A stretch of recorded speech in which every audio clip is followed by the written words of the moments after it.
Hi అండి. Welcome to కథల మాలిక channel. ఈరోజు మనం వినబోయే స్టోరీ తెంచుకుంటే తెగిపోతుందా ఓ నా ఇష్ట సఖి పార్ట్ 4. స్టోరీలోకి వెళ్ళబోయే ముందు మన ఛానల్ని సబ్స్క్రైబ్ చేసుకోండి. అలాగే స్టోరీ విన్న తర్వాత మీకు నచ్చితే లైక్ చేసి కామెంట్ చేయండి. ఇక స్టోరీలోకి వెళ్ళిపోదామా? సుగుణమ్మ తన గదిలోకి వెళ్ళి బీరువాలో భద్రంగా దాచుకున్న తన చిన్ననాటి బ్లాక్ అండ్ వైట్ ఫోటోలని, ఆమెకి పుట్టిన పిల్లల ఫోటోలని చూస్తూ భర్త ఫోటోని చూసి అసహ్యించుకొని, నీ వల్లే మన కుటుంబం చెల్లాచెదురు అయిపోయింది. ఆ పిల్ల ఎవరో తెలుసా? నా మనవరాలు, నా బంగారు తల్లి లక్ష్మికి పుట్టిన కూతురు. అమ్మమ్మల దగ్గరికి తీసుకొని ప్రేమ పంచాల్సింది పోయి నా మనవడితో దాని జీవితాన్ని నాశనం చేసేలా చేశావు. బ్రతికి ఉన్నప్పుడు ఎలాగో నన్ను నా పిల్లలని పట్టించుకోలేదు. చనిపోయాక కూడా నాతో తప్పే చేయించావు. దీనంతటికీ కారణం నువ్వే అని సుగుణమ్మ భర్త చిన్న కేశవుల ఫోటోని చేతిలోకి తీసుకొని కోపానంతా చూపిస్తూ నలిపి పడేసింది. హాయిగా నవ్వుతూ ఉన్న తన పిల్లల ఫోటోలని చూస్తూ ఆమె జ్ఞాపకాలు కొన్ని సంవత్సరాల వెనక్కి వెళ్ళాయి. సుగుణమ్మకు అమ్మా నాన్న చిన్నప్పుడే చనిపోయారు. వాళ్ళ అన్నయ్య దశరథ పిల్లల్ని పెంచి పెద్ద చేశాడు. ఆ రోజుల్లో ఆడవాళ్ళు ఇంట్లో నుండి బయటికి వెళ్ళకూడదు, వంటింటికే పరిమితమై ఉండాలి. అలాంటి రోజుల్లో దశరథ చెల్లెల్ని వాళ్ళ ఊళ్ళో ఉండే స్కూల్లో చదివించాడు. అందులో 5వ తరగతి మాత్రమే ఉండేది. అంతవరకే చదివించాడు. సుగుణమ్మ చాలా చలాకీగా ఉండేది. ఆ ఊరిలో చదువుకున్న అమ్మాయి అంటే సుగుణమ్మ ఒక్కతే. చదువుపైన ఆమెకు చాలా ఆసక్తి ఉండేది. ఆ ఊరికి బస్సు సౌకర్యాలు ఉండేవి కాదు. దాంతో చెల్లెల్ని పక్క ఊరికి చదువు కోసమని పంపించడం ఇష్టం లేక దశరథ ఇక చదివించలేదు. దానికి తోడు ఆడపిల్లలకి చదువు అనవసరమని ఆ ఊరి వాళ్ళు అనడం, సుగుణమ్మ వాళ్ళకి మాటకి మాట జవాబు ఇవ్వడం. ఆడపిల్లల లక్షణాలు ఒక్కటి కూడా లేవు, తల్లి తండ్రి లేని పిల్ల అని అన్నయ్య గారాబం చేసి పెంచాడు. దశరథ, మీ చెల్లెలు చదువు వల్ల చెడిపోతుంది, జాగ్రత్త అని పెద్దవాళ్ళు చెప్పడం, సుగుణ వాళ్లకు ముక్కుసూటి సమాధానం చెప్పడం, ఇలాగే జరుగుతూ ఉండేది. కానీ దశరథ సుగుణని గారాబంగా పెంచి పెద్ద చేశాడు. చదువుకుంది కాబట్టి తెలివితో ఆలోచనలు చేసేది. వాళ్లకు ఉన్న కాస్త పొలంలో దశరథ చాలా బాగా పంట పండించేవాడు. పశువులు, కోళ్ళు, మేకలు ఉండేవి. వాటికి సంబంధించిన దానా లెక్కలు అన్నీ సుగుణనే చూసుకునేది. లెక్కల్లో ఎంత ఫాస్ట్గా ఉండేది అంటే అవతలి వాళ్ళు ఆలోచించే అంత సమయంలోనే లెక్క కట్టేసి చెప్పేసేది. ఇంత తెలివైన పిల్లకి ఎలాంటి మొగుడు వస్తాడో అని అందరూ అనుకునేవాళ్ళు. ఒక రకంగా ఊళ్ళో సగం మంది సుగుణమ్మ తెలివితేటలను చూసి ఈర్ష్యపడేవారు. మరికొందరు అయితే ఎంతగానో మెచ్చుకునేవాళ్ళు. ఆడపిల్లలు ఇంట్లో నుండి బయటికి రావద్దు అని ఒక గిరి గీసుకొని బ్రతుకుతున్న జనాల మధ్య సుగుణమ్మ మగపిల్లలకు సమపోటీగా పెరిగి పొలం పనులు, ఇంటి పనులు చేస్తూ ఉంది. అప్పట్లో సైకిల్ పైన ఆడపిల్ల బయటికి రావడం అంటే ఒక వింత. కానీ సుగుణ సైకిల్ నడుపుతుంది అంటే అది వాళ్లకు అంతగా ఆశ్చర్యంగా అనిపించలేదు. ఎందుకంటే సుగుణ చిన్నప్పటి నుండి వాళ్లకు ఏ మాత్రం తగ్గకుండా ధైర్య సాహసాలతో పెరిగింది. ఇక తనకు పెళ్లి చేయాల్సిన టైం వచ్చింది అని దశరథ సంబంధాలు వెతకడం మొదలుపెట్టాడు. కానీ చెల్లెలకి పెళ్లి చేసి దూరంగా పంపించడం అతనికి ఇష్టం లేదు. తన కళ్ళ ముందే ఉండాలి అని వచ్చిన సంబంధాలన్నిటికీ వంకలు పెడుతూ వచ్చాడు. అయ్యో, ఏంది దశరథ, నీకు ఎలాంటి అబ్బాయి కావాలో చెప్పు. గొప్ప గొప్ప సంబంధాలు, నీ తాహతకు మించిన సంబంధాలు తెచ్చాను. ఒక్కటి కూడా నచ్చడం లేదు. మీ చెల్లెలేమో అసలు పెళ్ళే వద్దంటుంది. మీకు ఎలాంటి అబ్బాయి కావాలి, ముందు అది చెప్పు అని పెళ్ళిళ్ళ పేరయ్య అన్నాడు. చూడండి, నా చెల్లెలని నా కంటికి దూరంగా పంపించుకోలేను. ఇక్కడే చుట్టుపక్కల పిలిస్తే పలికే అంత దగ్గరగా ఉండే సంబంధాలు చూడు. ఆ దేవుడి దయ వల్ల మేము బాగానే ఉన్నాము. ఆస్తిలో సగం నా చెల్లికి ఇస్తాను. ఇంకా కావాలి అంటే మొత్తం ఆస్తి కూడా ఇచ్చేస్తాను. కానీ నా చెల్లెలు సంతోషంగా ఉండాలి. తనకి అత్త మామలు కాదు, అమ్మ నాన్నలని ఇవ్వాలి అనుకుంటున్నాను.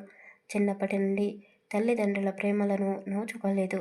అలాంటి సంబంధం ఏదైనా ఉంటే చెప్పు అని దశరథ అతని మనసులో ఉన్న మాటని ఆ పేరయ్యతో చెప్పేశాడు. నా గురించి మా అన్నయ్య ఎంతగానో ఆలోచిస్తున్నాడు. మరి మా అన్నయ్య గురించి కూడా నేను ఆలోచించాలి కదా అని సుగుణ కూడా అన్నయ్యకి పెళ్లి చేయాలి అని నిర్ణయించుకుంది. నాకు పెళ్లి చేయాలని ఆరాట పడుతున్నావు. మరి నువ్వు పెళ్లి చేసుకోవా? నేను నిన్ను వదిలి వెళ్ళిపోయిన తర్వాత నువ్వు ఒంటరివాడివి అయిపోతావు కదా అన్నయ్య. ముందు నీ పెళ్లి జరగాలి అని సుగుణ పట్టుపట్టింది. అవును దశరథ, కన్యాదానం ఎలా చేస్తావు? నీకు పెళ్ళి అయితే నువ్వు నీ భార్య కలిసి మీ చెల్లెలిది కన్యాదానం చెయ్యొచ్చు కదా. ముందు నువ్వే పెళ్లి చేసుకోవాలి అని ఆ ఊరి వాళ్ళు కూడా అనడంతో దశరథ పెళ్ళికి సరే అని అన్నాడు. ఆ పెళ్లి సంబంధం మొదలుపెట్టారో లేదో దశరథకి ఒక సంబంధం వచ్చింది. ఆ అమ్మాయి చాలా బాగుంది. ఆమెను చూడగానే దశరథ పెళ్లికి ఒప్పుకున్నాడు. ఆమె పేరు సునీత. సునీత వాళ్ళ అమ్మా నాన్నలు చాలా మంచివాళ్ళు. సునీతతో పాటు వాళ్ళకి ఒక కొడుకు కూడా ఉన్నాడు. అతని పేరే చెన్నకేశవులు. అమ్మా నాన్న లేని ఇంటికి కూతురిని కోడలిగా పంపించడం అంటే మామూలు విషయం కాదు. కానీ సునీత వాళ్ళ అమ్మ నాన్నలు దశరథ మంచితనాన్ని కళ్ళారా చూసిన వాళ్ళు. అందుకే పెళ్లికి అడ్డు చెప్పకుండా కూతురి పెళ్లి దశరథతో జరిపించారు. పెళ్లి పనుల వల్ల దశరథ అతనికి ఉన్న చిన్న చిన్న వ్యాపారాలని, పొలం పనులని చూసుకోవడానికి వీలు కాలేదు. కానీ సుగుణమ్మ పెళ్లి పనులను చూస్తూనే వాళ్ళ అన్నయ్య చేసే పనులన్నీ దగ్గరుండి చూసుకుంది. ఆ అమ్మాయి చాలాకితనం సునీత వాళ్ళ అమ్మా నాన్నలను ఆకట్టుకునేలా చేసింది. వాళ్ళది పక్క ఊరే. దశరథ కంటే కూడా ఒక మెట్టు పైనే ఉన్నారు. ఒక్కడే కొడుకు చెన్నకేశవులు చదివించారు. కానీ చదువు, సంస్కారం నేర్పలేదు. డబ్బు ఉంది అన్న అహంకారం, పొగరు, అతనికి లేని వ్యసనాలంటూ లేవు. తండ్రికి పొలం పనుల్లో సాయం చేయాలి అని అనుకోడు. ఏదైనా ఉద్యోగం చేస్తాను అని కూడా ఆలోచించడు. డబ్బులు మాత్రం బాగానే ఖర్చు చేస్తాడు. అలాంటి కొడుకుకి సుకిన లాంటి భార్య జీవితంలోకి వస్తే కొడుకును తప్పకుండా మారుస్తుంది అని చెన్నకేశవుల అమ్మా నాన్నలు ఆలోచించారు. దశరథకి సునీతకి పెళ్లి జరిగిన తర్వాత సునీత సుగుణమ్మని ఆడపడుచులా కాకుండా సొంత చెల్లెలిగా ఎంతో ప్రేమగా చూసుకుంటూ ఉంది. అప్పుడప్పుడు సునీత వల్ల అమ్మా నాన్నలు వచ్చి వెళ్తూ ఉండేవాళ్ళు. అలా వాళ్లకు పెళ్లి జరిగిన ఒక 6 నెలల తర్వాత మళ్ళీ సుగుణకి పెళ్లి సంబంధాలు వెతకడం మొదలుపెట్టారు. ఆ విషయం తెలిసిన సునీత వాళ్ళ అమ్మా నాన్నలు దశరథని కలవడానికి వచ్చారు. మా పెళ్ళి తర్వాత ఎన్నో నోములు నోచాము. అప్పుడు చెన్నకేశవులు సునీత పుట్టారు. ఆ అమ్మాయికి చదువు అనవసరమని చదివించలేదు. కానీ కొడుకు కదా, చదువు చెప్పించాము. ఎన్నో పూజలు వ్రతాల తర్వాత పుట్టాడు అని వాడికి గారాబం కాస్త ఎక్కువగానే చేశాము. అలా అని చెడ్డవాడు కాదు, కానీ పని చేయడానికి శ్రద్ధ చూపించడు. మాకు ఉన్న ఆస్తిపాస్తుల గురించి నీకు తెలియనిది కాదు. పరాయి పిల్ల కోడలుగా అడుగు పెడితే మమ్మల్ని, మా ఇంటిని, నా కొడుకుని ఎలా చూసుకుంటుందో అని బెంగపడింది. నువ్వు ఒప్పుకుంటే సుగుణని నా ఇంటి కోడలుగా చేసుకుంటాను. కన్న కూతురిలా చూసుకుంటాను. ఏమంటావు దశరథ అని ఎంతో వినయంగా అత్తమామలు అడిగారు. కొడుకు గురించి పూర్తి నిజాలు చెప్పకుండా దాచిపెట్టారు. కానీ సునీతకి వాళ్ళ అన్నయ్య ఎలాంటివాడో తెలుసు. పెళ్ళికి ఒప్పుకోలేదు. కానీ వాళ్ళ అమ్మ సునీత కాళ్ళు వేళ్ళు పట్టుకొని బ్రతిమాలింది. పెళ్లి చేస్తే మీ అన్నయ్య మారుతాడే, సుగుణ మార్చుకుంటుంది అని సునీతని నోరు మెదపనివ్వకుండా చేసింది. సునీత అమ్మా నాన్నలు ఎలాంటి వాళ్ళో దశరథకు బాగా తెలుసు. పైగా పక్క ఊరే. అందగాడు, కాస్త నల్లగా ఉంటాడు. కానీ కండబలంతో పుష్టిగా అందంగా ఉన్నాడు. పైగా చదువుకున్నాడు. ఇంతకంటే మంచి సంబంధం నా చెల్లెలికి తేలేను అని దశరథ పెళ్లికి వెంటనే ఒప్పేసుకున్నాడు. అన్నయ్య మాటనే నా మాట అని సుగుణ కూడా తల వంచుకొని తాళి కట్టించుకుంది. ఒరేయ్ చెన్నకేశవ, కాస్త తిరుగుళ్ళు మానుకో. మీ బావకి నీ గురించి పూర్తి నిజాలు తెలీదు. తెలిస్తే ఈ పెళ్ళి జరగనిచ్చేవాడే కాదు. అదృష్టం బాగుంది. సుగుణ లాంటి మంచి భార్యని నీ జీవితంలోకి అడుగుపెట్టింది. ఇప్పటికైనా బుద్ధి తెచ్చుకొని ఆ సాని కొంపల్లోకి వెళ్ళకు. తాగడం మానేయ్. ముఖ్యంగా నీ స్నేహితులకు దూరంగా ఉండు అని చెన్నకేశవుల అమ్మా నాన్నలు ఎంతో నచ్చచెప్పారు. కొత్తగా పెళ్ళైంది. పైగా అతనికి అన్ని అలవాట్లు ఉండడంతో ఎప్పుడెప్పుడు సుగుణ దగ్గరికి వెళ్ళాలా అని, ఆమెను పూర్తిగా అతని సొంతం చేసుకోవాలి అని ఆలోచనలతోనే ఉన్నాడు కాబట్టి అమ్మా నాన్నలు చెప్పింది బుద్ధిగా విన్నాడు. ఆశగా గదిలోకి వెళ్ళాడు. భార్యని చూస్తే చెన్నకేశవులకు మతిపోతుంది. ఆమె ముట్టుకుంటే కందిపోతుందా అన్నంత తెల్లగా ఉంది. చీకట్లో కనిపించని రూపం అతనిది. ఇద్దరి జంట ఎలా ఉంది అంటే పున్నమి వెలుతురుకి కూడా అమావాస్య కనిపించదు అన్నట్టుగా ఉన్నారు. కానీ సుగుణ మనస్ఫూర్తిగానే అతన్ని భర్తలా అంగీకరించింది. అత్తామామలు దాచిపెట్టిన నిజాన్ని వాళ్ళ వదిన సునీత పూసగుచ్చినట్టుగా చెప్పింది. అన్నయ్య అతి గారాబం వల్ల చెడిపోయాడు. తాగుతాడు. ఇష్టం వచ్చినన్ని డబ్బులు ఖర్చు పెడతాడు. ఏ పని చేయడు. అప్పటికి అప్పుడు తనకి ఏది చేయాలనిపిస్తే అది చేసేస్తాడు. వెనక ముందు ఆలోచించడు. కొన్నిసార్లు అతను చేసిన పనుల వల్ల అవమానాలు కూడా పడ్డాము. అంతేకాదు డబ్బులు ఇచ్చి మరీ అమ్మాయిల దగ్గరికి వెళ్తాడు. కానీ ఎవరినీ బలవంత పెట్టడు. వాళ్ళకు ఇష్టం ఉంటేనే వెళ్తాడు. ఎంత డబ్బైనా సరే సాని కొంపల్లో పెట్టేసి వస్తాడు. ఇవన్నీ నీ దగ్గర దాచాలని నేను అనుకోవడం లేదు. మా అన్నయ్య గురించి పూర్తిగా చెప్పేశాను. ఇప్పుడు కూడా పెళ్ళికి ఒప్పుకుంటావా అని సునీత పెళ్ళికి ముందే సుగుణని అడిగింది. మీ అమ్మా నాన్నలు నాకు బాగా నచ్చారు. అన్నయ్యకు ఈ సంబంధం నచ్చింది. నేను మీ అన్నయ్యని మారుస్తాను అని మీ అమ్మా నాన్నలు ఆశపడుతున్నారు కదా. నేను అతన్ని మారుస్తాను అని చెప్పడం లేదు.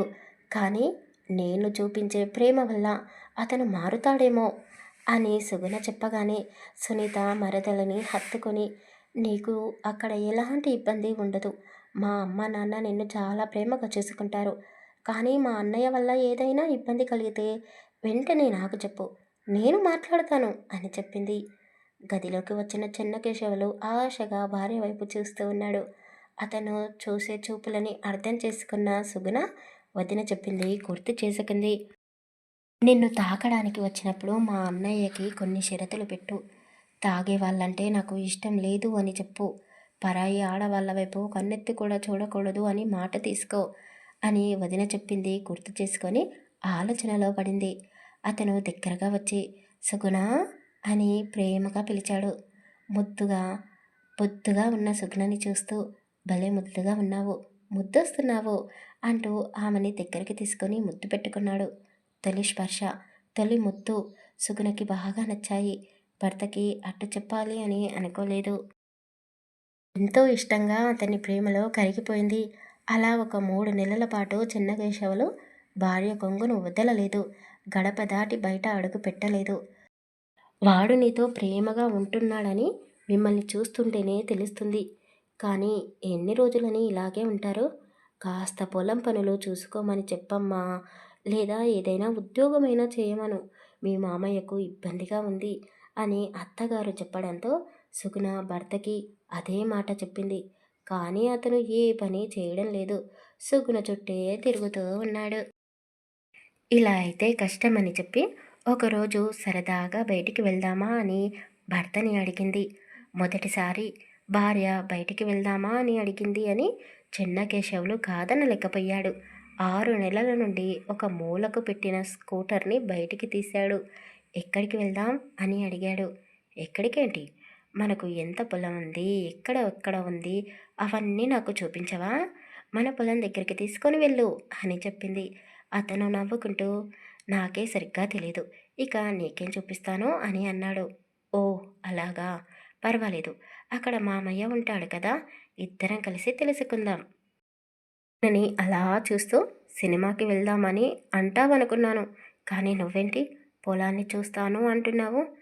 సినిమాలు నాకు ఇష్టం ఉండదు. ముందు నన్ను తీసుకుని వెళ్తావా లేదా అని సుగుణ గట్టిగా అడిగేసరికి పద అంటూ స్కూటర్ని స్టార్ట్ చేశాడు. సుగుణ చేతిలో ఒక బ్యాగ్. ఏంటి అని అడిగాడు. మామయ్య గారికి భోజనం అని చెప్పింది. ఒక చేతిలో బ్యాగ్ని పట్టుకొని మరో చేతితో చెన్నకేశవులని పట్టుకుంది. అలా భార్య పట్టుకోవడం అతనికి బాగా నచ్చింది. కానీ ఆ ఊరు వాళ్ళు ఇంకా పాతకాలంలోనే బతుకుతున్నారు కదా. అలా వాళ్ళిద్దరూ చట్టా పట్టలు వేసుకుని వెళ్ళడం ఆ ఊళ్ళో వాళ్ళకి కాస్త ఆశ్చర్యంగా అనిపించింది. వాళ్ళకే కాదు, చెన్నకేశవులు అప్పుడప్పుడు వెళ్ళే ఆడవాళ్ళు కూడా చూసి నోరెళ్ళ పెట్టారు. ఓహో! ఇంత అందమైన భార్య వచ్చింది అని మమ్మల్ని మర్చిపోయావా అని వాళ్ళు అనుకుంటూ ఉన్నారు. నల్లగా ఉన్నాడు. కానీ ఎంత తెల్లటి పిల్లం వచ్చిందో అని అందరూ అనుకుంటూ ఉన్నారు. ఆ మాటలు చెన్నకేశవులకు కాస్త బాధగా అనిపించాయి. సుగుణ చూపించే ప్రేమ వల్ల అతను నల్లగా ఉన్నాడు అన్న సంగతి కూడా మర్చిపోయాడు. అలా సుగుణ భర్తని ప్రేమగా ప్రేమిస్తూ ఆమె మాటల గారడీ ద్వారా అతన్ని రోజు పొలం దగ్గరికి తీసుకొని వెళ్ళడం, ఆమె ఎండలో పని చేస్తూ ఉంటే చెన్నకేశవులు చూసి తట్టుకోలేక అతను కూడా పని చేయడం మొదలుపెట్టాడు. సుగుణకి వ్యవసాయం గురించి తెలుసు కాబట్టి ఎలాంటి పంటలు వేయాలో మామగారికి చెప్పి అవే పంటలు వేయించింది. వ్యవసాయం బాగా అభివృద్ధి చెందింది. లాభాలు వచ్చాయి. కొడుకు కూడా కష్టపడుతున్నాడు. ఒకరోజు సుగుణ నీరసంగా ఉంది అని చెన్నకేశవులతో కలిసి పొలం దగ్గరికి వెళ్ళలేదు. చెన్నకేశవులు కూడా ఏ పని చేయకుండా భార్య కోసం తిరిగి ఇంటికే వచ్చేశాడు. కళ్ళ ముందు భార్య కనబడకపోతే ఏ పని చేయడు. అతనికి భార్య అంటే అంత పిచ్చి. అందుకే తాగడం మానేశాడు. చెడు తిరుగుళ్ళు మానేశాడు. ఇక పరాయి ఆడవాళ్ళ వైపు కన్నెత్తి కూడా చూడడం లేదు. కొడుకులో వచ్చిన మార్పుని చూసి తల్లిదండ్రులు చాలా సంతోషపడ్డారు. వాళ్ళ అన్యోన్యమైన దాంపత్యాన్ని చూసి అన్నయ్య వదిన కూడా ఎంతగానో మురిసిపోయారు. సుగుణ గర్భవతి అయ్యింది. వరుసగా 3 మగపిల్లలు పుట్టారు. వాళ్ళకి రాఘవ, లక్ష్మణ, భరత్ అని పేర్లు పెట్టుకుంది. ఇంకొక కొడుకు పుడితే రామాయణం మన ఇంట్లోనే జరుగుతుందేమో అని సుగుణ నవ్వుకుంది. 3 పిల్లలు పుట్టిన చెన్నకేశవులకు భార్య మీద ఏ మాత్రం ప్రేమ తగ్గలేదు. ఆమెను ప్రేమగా దగ్గరికి తీసుకుంటూ, ఇక చాలు పిల్లలు పుట్టడం, నువ్వు నన్ను దూరం పెట్టడం నేను భరించలేను అని అన్నాడు. అప్పట్లో నియంత్రణ లేకుండా పిల్లల్ని కంటూనే ఉండేవాళ్ళు. కానీ సుగుణ చదువుకుంది. చిన్న కేశవులు చదువుకున్నాడు కాబట్టి 3 పిల్లలకే చాలు అనుకున్నారు. కానీ చిన్న కేశవుల వల్ల అమ్మ ఒప్పుకోలేదు. దేవుడు ఎలాగో నాకు 2 పిల్లల్నే ఇచ్చాడు. నీకు అవకాశం ఉంది, ఆస్తి ఉంది. ఆ దేవుడు ఎంతమంది పిల్లల్ని ఇస్తే అంతమందిని కనేయండి అని చెప్పింది. వామ్మో! పిల్లల పేరు చెప్పి నువ్వు నన్ను నా భార్యని దూరం చేయాలనుకుంటున్నావా అని చిన్నకేశవులు ఒప్పుకోలేదు. బలవంతంగా అతనే వెళ్ళి ఆపరేషన్ చేయించుకొని వచ్చాడు. అయ్యో అయ్యో, ఇదెక్కడి విడ్డూరం రా! పిల్లలు పుట్టకుండా నువ్వు ఆపరేషన్ చేయించుకోవడం ఏంటి? ఆడవాళ్ళు చేయించుకోవాలి అని వాళ్ళమ్మ కొడుకు బాధను చూడలేక అన్నది. "ఆ, ఇప్పటి వరకు 3 పిల్లల్ని కని నా భార్య ఎంతో బాధని అనుభవించింది. ఈ బాధ కూడా తనకే ఇవ్వాలా? అవసరం లేదు. నేను బాగానే ఉన్నాను. అరిచి గోల చెయ్యకు. వెళ్ళు, వెళ్ళి పిల్లలకు ఒగ్గు తినిపించుకోపో" అని చెప్పాడు. భర్త చూపించే ప్రేమ సుగుణ తట్టుకోలేకపోయింది. నా అంత అదృష్టవంతురాలు ఇంకెవ్వరూ ఉండరు అని చాలా సంతోషంగా ఉంది. అమ్మా నాన్నల్లా చేసుకునే అత్తామామలు, ప్రేమించే భర్త, 3 పిల్లలు, ఇంకేం కావాలి నాకు అని దేవుడికి దండం పెట్టుకుంది. వీళ్ళు ఇక్కడ ఇంత సంతోషంగా ఉంటే దశరథ, సునీత పెళ్ళయి ఎన్నో సంవత్సరాలు అవుతున్నా పిల్లలు పుట్టడం లేదు అని గుళ్ళు, గోపురాలు, హాస్పిటల్స్ చుట్టూ తిరుగుతూ ఉన్నారు. అలా ఒక నెల రోజుల పాటు తీర్థయాత్రలు చేసి తిరిగి వస్తూ ఉన్న సమయంలో అర్ధరాత్రి ఒక చెట్టు కింద రక్తపు మడుగులో ఉన్న పసిపాప ఏడుపు వినిపించింది. దశరథ చుట్టూ చూశాడు. ఎవరూ లేరు. ఆ పాపని దగ్గరికి తీసుకొని, పిల్లలు పుట్టడం లేదు అని బాధపడుతున్నావు కదా, ఆ దేవుడు ఈ బిడ్డను మనకు ప్రసాదంలా ఇచ్చాడు. పిల్లలు లేరు అని బాధపడకు. ఈ పాప మన కూతురే అని చెప్పి దశరథ సునీత చేతిలో ఆ పసిబిడ్డను పెట్టాడు. విషయం తెలిసిన సునీత అమ్మా నాన్నలు వెంటనే కూతురు ఇంటికి బయలుదేరి వచ్చారు. ఆ పిల్ల ఎవరికి పుట్టిందో, కులమేంటో, గోత్రమేంటో తెలియకుండా నీ బిడ్డలా ఎలా పెంచుతావే? ముందు ఆ దరిద్రాన్ని ఎక్కడైనా వదిలేసి రండి అని సునీత అమ్మగారు అన్నారు. మొదటిసారి దశరథకి వాళ్ళ అత్తగారిపై కోపం వచ్చింది. అమ్మా, ఇంకెప్పుడు నువ్వు మా ఇంటి వైపుకు రాకు. ఎవరు ఎన్ని చెప్పినా ఈ పాప నా కూతురు అని సునీత ఖచ్చితంగా చెప్పడంతో ఇక చేసేది ఏమీ లేక వాళ్ళు కూడా మౌనంగా ఉండిపోయారు. అంగరంగ వైభవంగా ఆ అమ్మాయిని దత్తత తీసుకొని నామకరణ చేశారు, జానకి అని.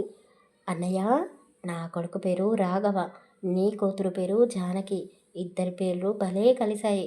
ఇక వీళ్లకు పెద్దయ్యాక పెళ్లి చేయడమే ఆలస్యం అని సుగ్న నవ్వుతూ అన్నది. ఇప్పటి నుండే వీళ్ళిద్దరికీ ముడిపెట్టడం మంచిది కాదమ్మా. పెద్దయ్యాక వాళ్ళు ఇష్టపడితే ఖచ్చితంగా పెళ్లి చేద్దాం అని దశరథ అన్నాడు. అయినా అనాథ పిల్లని మన ఇంటికి పెద్ద కోడలిగా తెస్తాను అంటావేంటే అని సుగుణ అత్తగారు అన్నారు. ఆవిడ ఇప్పుడు మునపటిలా లేరు. వయసు మీద పడుతున్న కొద్దీ చాదస్తం ఎక్కువైపోయింది. ఆస్తి బాగా పెరిగిపోయింది. కొడుకు మారిపోయాడు. దానికి తోడు ముగ్గురు మనవళ్ళు. ఇక ఆమె ఆ మాత్రం గర్వం చూపించకపోతే ఎలా?